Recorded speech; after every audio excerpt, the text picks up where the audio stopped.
Hello and welcome to this video on the Bodhicaryavatara, chapter 7, verse 60. Apologies if it's a little bit disjointed. This is the first YouTube video I've done since a longish summer break.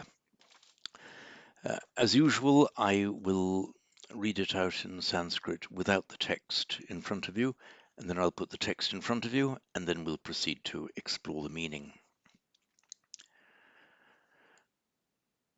Sanklesha-paksha-madhyastho bhaved-driptah sahasrashah Duryodhanah klesha-ganai singho mriga-ganairiva. Now with the text. Oops, sorry, that's not what I wanted to do. Here we are.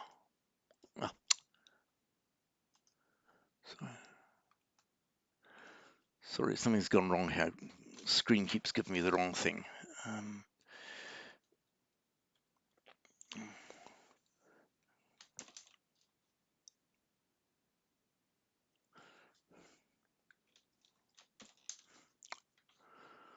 Sorry about that. This is more like it now.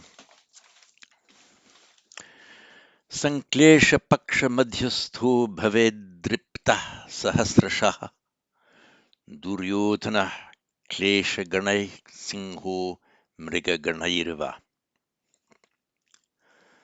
So the first part of the first half of the first line is a compound adjective, meaning standing in the middle of the hosts, the armies, that's the large numbers of defilements. So it's our root sta. Sorry, the root is sta, of course, but when it comes at the end of a compound, the long R is reduced to a short R. Let me just call up there we are. So it happens with all roots ending in a long R. So the one we're looking at the moment is sta. So middle standing, madhyastha.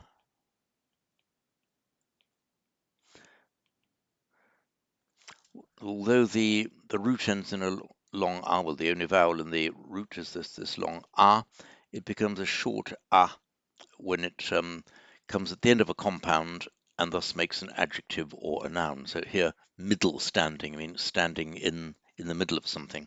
We see the same phenomenon, for example, the root jna, to know. If you are omniscient, all-knowing, it is sarvajna.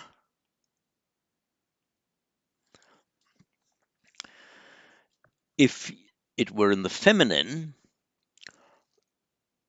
it would become madhyastha and sarvajna, but the reason for the long a in the feminine would not be because the root has a long a, but because it's the feminine form of the masculine, madhyastha masculine, madhyastha feminine. Right, so oops. So defilement, host, middle standing, standing in the middle of the hosts of defilements. As so often, you can analyze a compound by starting at the last element of it. Here's the standing, middle, host, defilement, standing in the middle of the hosts of defilements. The sanklesha, often translated as a defilement. Have I done a note on this? No. Remember that in secular Sanskrit, and regular Hindu and ordinary secular Sanskrit, as opposed to specifically Buddhist usage, the root klish means to be afflicted by something, to be in distress, as something awful has happened to you. That is a klesha, and the past participle klishta. And sanklesha, here it doesn't really add much meaning to the word, maybe a slightly intensive meaning, but essentially this is the klesha, sanklesha, essentially the same meaning. So although it means an affliction, something nasty that happens in regular Sanskrit, in Buddhist terminology, it's used for the defilements, it's moral defilements within oneself. And there's a reason for that. I think it's because these defilements are treated as something nasty that has happened to you, like a disease or a misfortune or an accident that injures you. That's the story behind this klesha, sanklesha, meaning a defilement. Paksha means a host or a large number. It could be cognate with the Latin word faction, a particular party of people on one side and a particular party of people on the other side, a particular grouping of people having their own view or allegiance. But it's actually also the original meaning was a wing, like the wing of a bird. And for example, you can talk in the phases of the moon, you talk about the light paksha and the dark paksha, the light wing and the dark wing, and then by extension a party or faction, and then multitude. And that's the meaning that it has here. So standing in the mid of hosts of defilements, bhavet, this is the why is it doing this to me? Come on. Don't know why it's doing that. One should, I don't know why it's doing this. Every time I click on the Word document, it's bringing up the server. Let me pause again. I'll try to sort this out. Sorry about that. Hopefully it's working. Now I've lost my text boxes.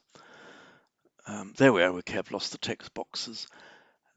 Sanklesha Paksha Madhyasto Bhaved Dripta Sahasrasha. One should be, that's the optative form of bhu, bhavet, and the final t becomes a d by santi before the following d. One should be dripta is proud, also defiant. In the older language, it meant mad or wild, and then proud or arrogant. But here, we're talking about a good kind of pride. Let me just pause again to try and get the text boxes back. I got the text boxes back, and as soon as I clicked, the text boxes went again.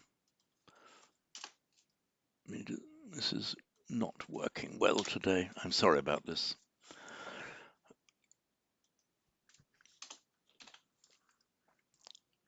So standing in the middle of the hosts of defilements, one should be defiant, sahasrasha, 1,000-fold.